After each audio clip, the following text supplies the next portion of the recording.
What's up everybody, it's Sean here and I'm back today to give you a review of the JJJJound collaboration with Asics on the GT-2160 in this inverted blue colorway.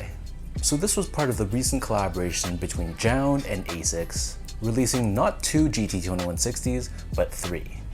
So in JJJJound's public promotion, they showcased the white and black colorway, which I reviewed on my channel already, along with the all black colorway, but then secretly there was a third pair, which is this one. So this colorway was teased on JJJJound's Instagram leading up to the release, but then on the day that they released the other 2 colorways, October 31st, they out of nowhere dropped this pair on their site, and lucky enough I caught that Instagram story, and I was able to check out my size. So these retailed for $150 US, or approximately $220 here in Canada, and though it's nicknamed the inverted blue colorway, the official colorway for this shoe is black and white. But why it's nicknamed inverted blue is that it inverts certain panels of the white and black colorway. So for example, on that pair, where certain panels are white, on this one it's black, and vice versa. So jumping into the details of the shoe itself, starting things off with the toe box, this is covered in this thick black colored mesh, which seems to be more heavy duty than normal mesh found on a GR Asics GT-2160. Right above this we have this silver layer, which has a texture that looks like carbon fiber, and this covers the medial edge of the toe box, and we have this reflective panel on here as well. Surrounding the front toe cap, we have a lighter gray synthetic panel, which also has a similar carbon fiber look to it, and we have this dark gray detailing here too. Moving downwards, on the medial side of the sneaker, we have more dark gray synthetic layers, and then covering the eyelets, we have a mix of this white colored synthetic layer, light gray in the middle, and white again on the very top, all of this having that same carbon fiber effect to it. Underneath this on the mid panel, we have more of that black colored mesh, and then stitched on top of this, we have the signature Asics stripes. Moving further down, covering the heel of the sneaker, we have this synthetic black layer, and we have this blue colored detailing. And then on the lateral side only, we have GT-2160 branding. On the bottom of the heel, we have this synthetic white colored layer. Above this, we have this 3D or puffy JJJJound branding in blue. And then on the top of the heel, this is covered in this light gray colored mesh with another reflective panel here as well. As far as the laces go, so this pair comes with 2 different lace options. The standard lace that they come with is a normal oval shaped lace in black, but they also come with a secondary black lace, but we have this white colored detailing on the edges, which actually looks pretty good on this shoe. So it depends if you want the laces to pop a little bit more, then the secondary lace option probably would be the better bet. Beneath this, the tongue is padded and covered in that same thick black colored mesh, but then on the top of the tongue, this is covered in a gray colored mesh, and we have the semicircle overlay with Asics branding. Holding the laces in place, we have this woven strip, which is done in a mix of dark gray and blue. The back of the tongue and the interior of the shoe, this is covered in a white colored mesh, and then for the insoles, these come with a foam padded insole. It's lined in this white finish on top, and we have Asics branding on the heel of the left foot and JJJJound branding on the heel of the right foot. So the upper of the GT-2160 sits atop this EVA foam midsole, and this midsole is painted primarily in black, but we have hits of dark gray on the forefoot and the heel. Encased within this midsole, we also have Asics gel technology. This is visible on the lateral and back of the heel, and it helps with impact protection and shock absorption.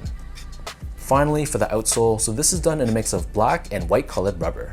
So we have these grooves to give you some added flexibility, and then in the middle, connecting the heel and the forefoot, we have this smoky gray TPU shank plate, which is what Asics calls their Trustic technology, and this is there in place to help with torsional rigidity, mid-foot support, and to help prevent your foot from twisting or turning when you're walking or running. So that breaks down the look and the construction of this pair. And for those wondering about how these fit, so in my case, I'm a true size 10, slightly on the wider side, and I got these in my normal GT-2160 size, which is true to size or a size 10. So getting these in a size 10, they actually fit a little bit more snug than a typical GT-2160. I suspect it's because of the thicker mesh that they used. Overall, it just feels a little bit more snug, not to the point where it's uncomfortable or causing me pain, but if you're someone that's kind of in between sizes, then I'd probably recommend you rounding up to the larger size just to give your feet a little bit more breathing room. And same thing if you have a wide foot or a very wide foot, you'd probably be better off going up a half size for the shoe as well. But if you have a narrow or a normal width foot and you don't mind a more slightly snug fit, just go with your normal size, which should be true to size. Next up in terms of the comfort, so the GT-2160 in my opinion is a very comfortable sneaker, but keep in mind it's not a very plush, very soft feeling sneaker. So even though the midsole is quite chunky, it's more on the firm side of things, so it'll give you a lot of support, but it's not going to have that super soft feeling like you're stepping on pillows or a mattress. But personally for me, if I'm walking a lot within a day, or if I'm just gonna be on my feet for hours and hours on end, I really don't like super soft cushioning. It just ends up hurting my feet, especially the arches of my feet. And a model like this, I feel gives me a lot more support, and in the long run, it ends up being more comfortable. But it's all personal preference. If you don't like more of a firm feeling sneaker, then I'd turn to other silhouettes from Asics, like the Gel 1130, the Gel Kayano 14, or the Gel Kayano 20. Finally, in terms of the quality and the craftsmanship, so first off, the material quality was really nothing special. Just like the white and black colorway, all the materials used on the shoe are synthetic, but that's normal and expected when it comes to these Y2K running shoes. As far as the build and the craftsmanship goes, honestly my pair was pretty flawless. I thought the stitch job was good, the panels were lined up and consistently sized, and there were pretty much no glue stains that I could see as well. So kudos to JJJJound and Asics for putting together a very well built sneaker.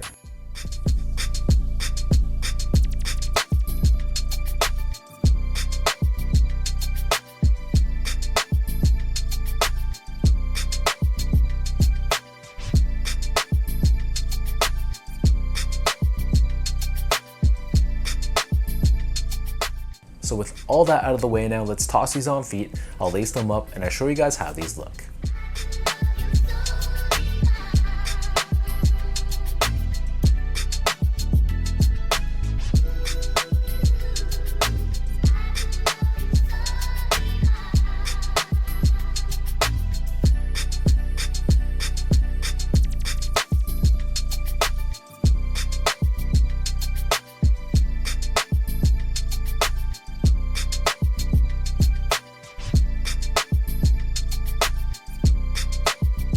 As far as the three colorways go, for me, my favorite is still going to be the white and black pair.